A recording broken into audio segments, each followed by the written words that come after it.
Before we get into this video, let me just explain what happened last week. I came down with some kind of flu virus and it knocked me out for about 4 days. I was kind of making videos, but then I couldn't continue making them. As you can tell in my voice now, you can still hear it. Anyway, stick around for this video because there's quite a bit coming up. There's actually 3 restaurants in this. To get through them quicker, I will narrate over them. I've also got some news on a new purchase. We have acquired a piece of land and it'll be something for 2025. And finally, Martin had something to show me. Yes, guys, the new Penthouse Extreme. I wonder what goes on here. I'm sure Martin is going to let us know. Of course, this weekend was the Pattaya International Fireworks Show. And here, you're watching a bit of the fireworks from Seiso Soi 7.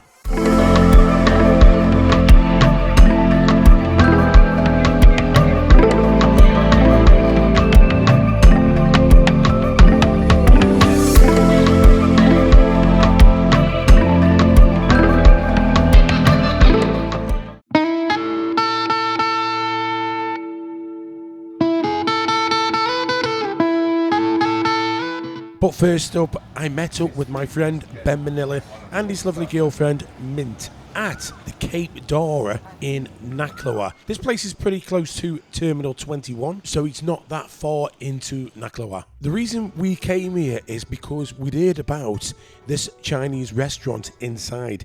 Now, what they do is an all-you-can-eat dim sum buffet of seafood for 850 baht. I was really surprised about all this food. It was absolutely delicious, fresh, and it wasn't just seafood. You've got pork, chicken, also there's noodles as well. There were Singapore noodles. The idea is that you order a bit at a time. They make them fresh and they just keep coming. There's even desserts and the Coca-Cola is free. The place is called the Cape Dara. Cape Dara Hotel. Getting knocked over. Cape Dara, it's absolutely beautiful, by the way, guys. What's that restaurant called?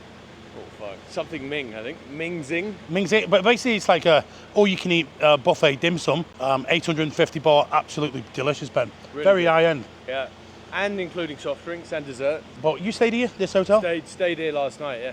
Good? Good, very good. Like the most scenic swimming pool I think I've ever seen in Pattaya. It is a fabulous hotel, but he did say it was on the pricier side. Thank you very much to Ben Manila. That was a very good find. To be honest, I'm surprised that place is not busy. Definitely worth a visit, guys.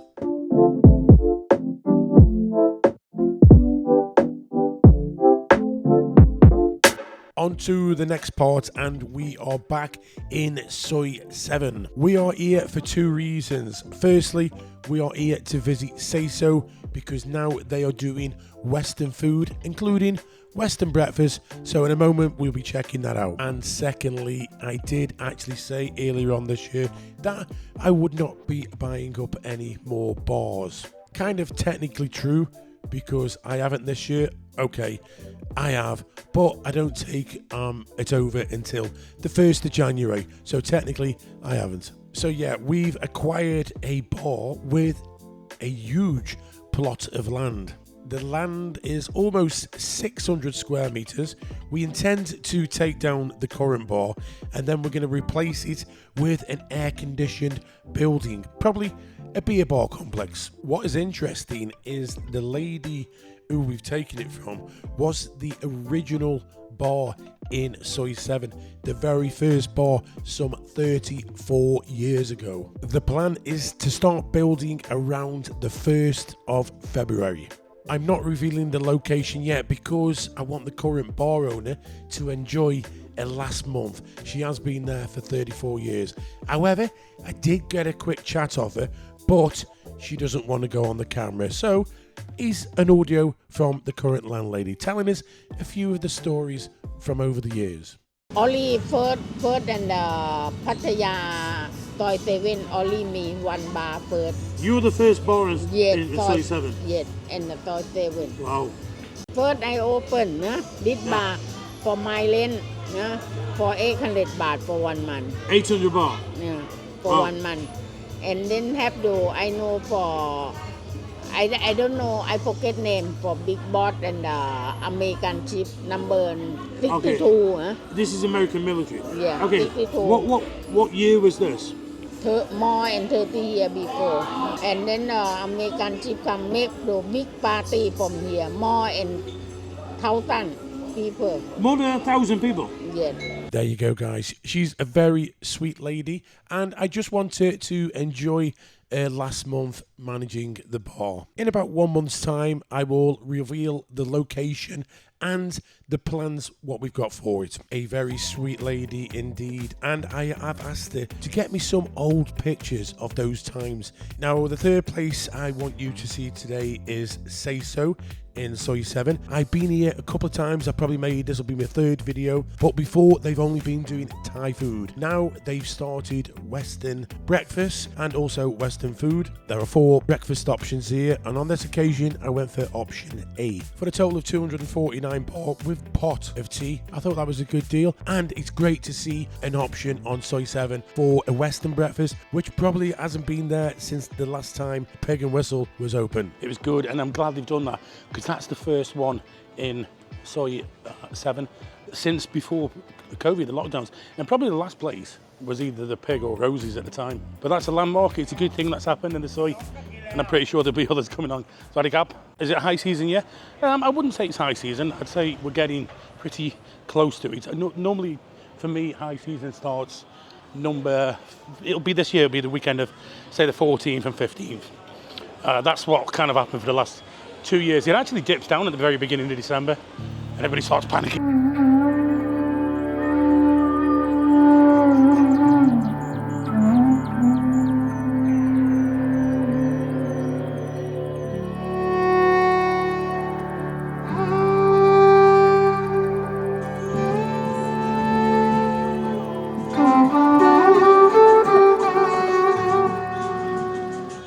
Today we thought we'd try a new restaurant. Now, Martin, I've been going past this restaurant on Beach Road for quite a while, but something pricked my ears where I saw some comments, some reviews, and it was like 4.85%. It's an Indian restaurant, and I think the name is Amritsr.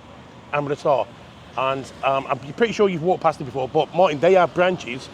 They've got one in Bangkok, they've got Phuket, they've got Dubai, Pattaya. Dubai? Dubai, because when I was just coming here, there was a Songtel, that was, and there was advertising on it saying where they are. So just to give a location, on Beach Road, right next to TQ Agogo. Yeah, right next to it. That's handy, that's handy. Right, I've done a bit of research. Go on. You know me, I love research, you know, so I want to know, what does Amritsr mean? I don't know, but that's a good idea. And it's actually, it's a province in northwest Punjabi. Okay, so Punjab food to me is the best region for Indian food. It's a great word, that. I love that word, Punjabi. Can you say that in Stoke, Nick? Punjabi. No, you need to go Punjabi. That's Scottish. Anyway, listen, apparently it's the centre of the Sikh religion. Yeah. That there. So hey, we're going to try a bit. I suppose this is going to be a different style of Indian. It's going to be like Punjabi region. It should be nicer. It should be more flavour in it. Should be more pasty. Should be everything I like. Let's find out. Let's go. And listen, before you go, mate, we've got a wee tip, haven't we? We've got a little money-saving tip in here. Oh yes. Oh, sorry, I forgot about this. Now I did do this quite a few years ago, about 5 years ago. I haven't used it for 5 years ago. So what I did is I thought, when I did a Google search on Amritsr, it came up with, it was on Eat I Go, if you remember the Eat I Go app. Eat I Go. So what I did is I downloaded it and we got 50% off. If we get there for 4:30. 4, what time is it now? We'll still get 5 minutes. We've got 5 minutes. We can squeeze in. But yeah, we got 50% off. The good thing about the Eat I Go app is it has sort of a lot of the bigger restaurants and you can get 50%. I've had 70% before now. Nice. So, well, I don't think these places are going to be that expensive anyway, Nick. No, I don't think you will. How much can 2 people eat? Oh, knowing you. I think, yeah, we'll order a few dishes anyway. Excellent. But I haven't had an Indian for quite a while. Well, the last one was when we went to the Royal Cliff. And I get sick the next day. Let's hope that's not a jinx. Let's hope we're open it.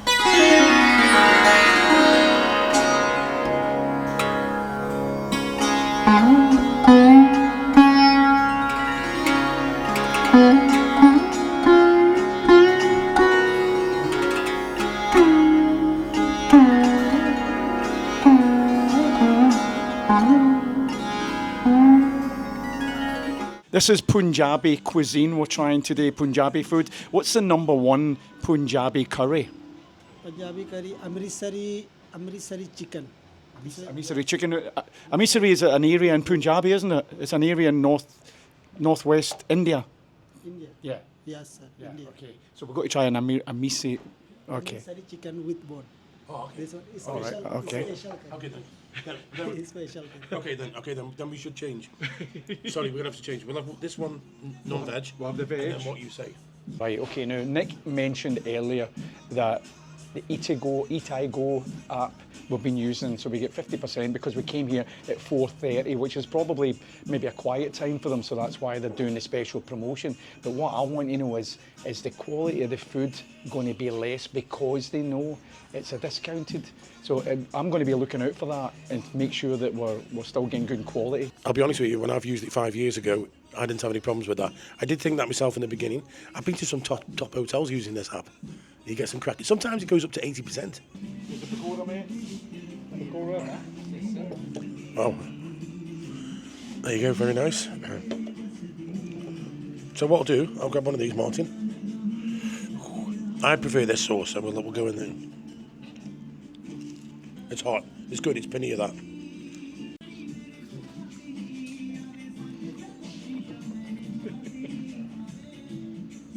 Look at this. That, to be fair, that curry looks good. Which curry was it, Martin? What did you say it was? I can't remember. But this is a tally. So on this one, you've got a bit of everything. I think there's 3 types of curries here. These are non-veg, chicken, and there's a sweet there. That's a delicious sweet.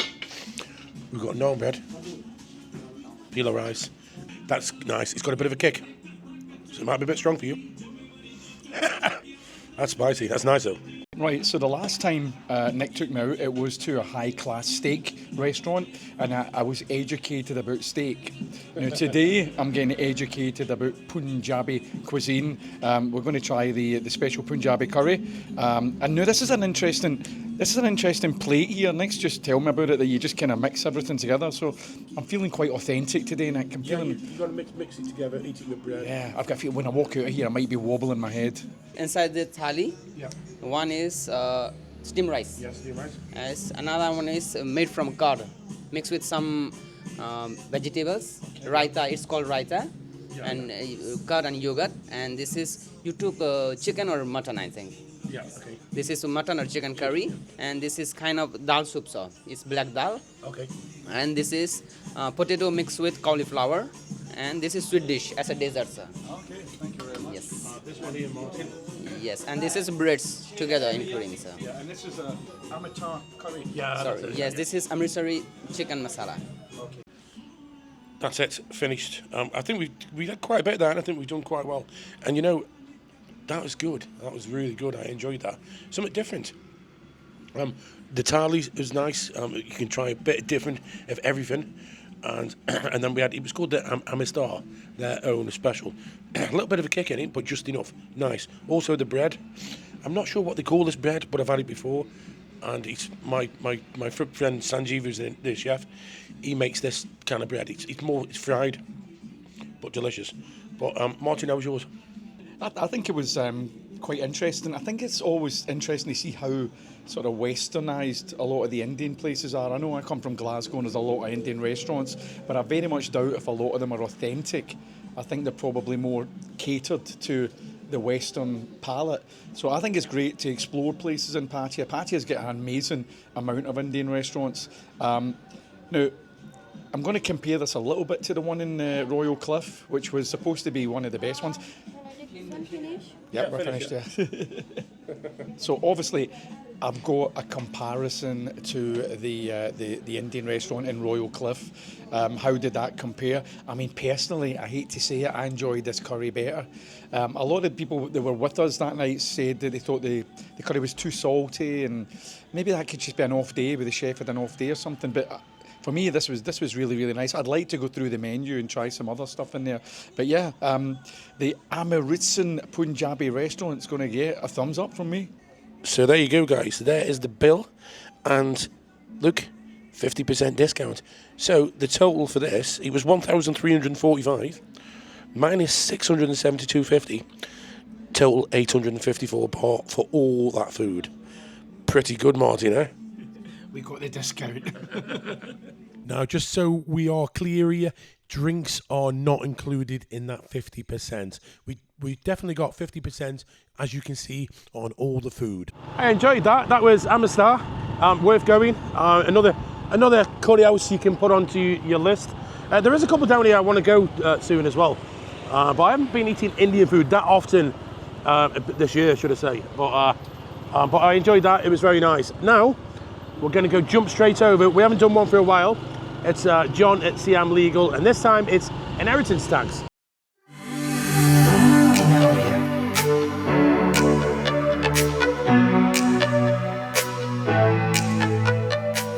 Right guys, welcome back to Anglo-Siam Legal, and today's question is a very important one, and I'll tell you why in a second. It's inheritance and wills. Now, for me, the last thing I would ever want is, say, if we pass away, one thing we're guaranteed in life, we're all going to pass away. That's the only thing we're guaranteed. The last thing I would want is the government getting any of my assets. John, you can help with this. Okay, indeed. One of the most important documents in Thailand, whether you're married or unmarried, is a last will for any assets that you have in Thailand. It might be to leave it for your Thai boyfriend, girlfriend, wife, whatever the case may be, or friends and family back home, wherever that may be. The problems then arise if you do not have a will. If you don't have a will and die intestate and have assets, anybody's going to try and take a pick at it. Particularly important for the Thai partners that you may be married to. Their family has a line of succession. So without a will, mum, dad, brother, sister, children, aunties, uncles. If you're not married, you don't appear in that line of succession. You cannot claim to the house, the land you've got, the car you might have bought, the bank account you might have joint money in. Therefore, a will for the price of 6,000 baht is the most important document you can ever have. It leaves it to who your spouse wants to leave it to, who you want to leave it to, and it makes it clear. And where there's a will, that's who it goes to. The executor applies to the court, applies for the court order, and divides that to the beneficiaries. No line of succession, no fighting from families. So for that, it's a very, very important document. So if you say, for an example, you've come from the UK and you've got children and whatever back home, you've got no will. Yeah.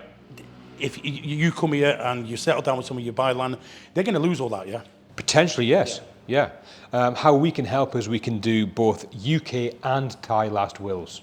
We can do one for your UK assets, so it's clear and concise. We can do for your Thai assets, so it's clear and concise. And again, vice versa, very important for the Thai partner, because they're the one that's holding land generally in their name that you're living on. The last thing you want to do is for your partner to pass away, no last will, you're not in the line of succession, you've got no house, no land, nowhere to live, and you've lost your assets and investment. So I would say that having a will is probably just as important as any other legal document. One of the most important you can have here, most definitely. In foreign jurisdictions in the UK, it's a complicated probate matter, and you've got to prove a lot of different things. Here, if you're not married, it is line of succession. And if you're not in that line of succession, you're not getting anything. A lot of the guys here are retired. Now, a lot of these guys, they will have the 800,000 for their retirement visa in the bank. If these guys pass away, if they've got no will, what happens to this money? It can go to the state. If they pass away without a will, it makes it very difficult for any family members in the UK to put in a court application here. You've got to justify to the court through family trees, through proof of identity that you might have been related to that person, and prove what right you have to it. Furthermore, if there's other family members of the deceased, grandchildren, sons, daughters, aunties, uncles, parents, they would all have to agree, and it just makes it very, very complicated. Contested issues are time-consuming, expensive, and protracted. So for 6,000 baht, you might as well get it done. Absolutely. It makes it clear to everybody back home, and we can store it here for a small service charge. You just tell your family, I've got a last will with Anglo-Siam Legal. You pass away, they know where to come, we have it, we set up the court procedure, we deal with it on behalf of the family, we get the court order, and we can assist the family, if appointed through power of attorney, to deal with the assets in Thailand and get it back to the UK, America, etc.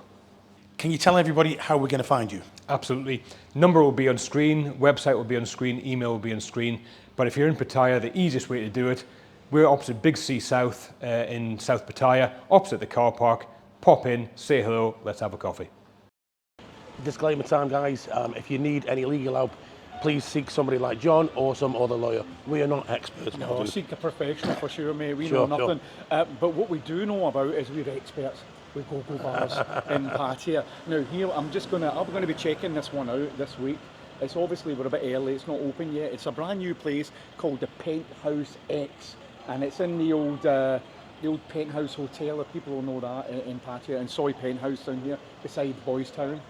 If you know, you know. Now, Yeah. I'm hearing good things about this place, Nick. I'm hearing there's like over 50 women dancing in here. Well, And it's supposed to be quite didn't this spot used to be the nightclub? It used to be the Kitten Club, Nick. This Yeah, used to be that's the Kitten Club. And then it was actually women, and then it changed to men. Yeah. You know, like And then- transgenders. yeah. And now I'm assuming it's back to women. So I'm going to be checking. This is one of the new ones out here. We just thought we'd mention it, and we'll give you a wee review and maybe another And video. if you remember, it's actually quite a big video. It's got loads of views on it. I did a video inside the Penthouse Hotel. I don't know if you saw that one, Martin. Yeah, interesting. It was funny. Swings and all Just that, swings and carry all on. sorts. When we went in there, we were like, wow. We got invited over by a couple. Now here's the interesting thing, is this going to have a unique selling point? Is it going to have something special? Now when it was in the Kitten Club, they used to have semi-circular seats. So it was very quite intimate, you know, if you went and sat with somebody and actually nobody else could see what you're up to, you know. So it's going to be interesting. So I'm going to be checking this one out this week. I'm looking forward to it. And you'll be reporting back on the show on Sunday. On the Sunday show, mate. Guys, anyway, thank you very much for watching this one, and we'll catch you on the next one. Bye-bye.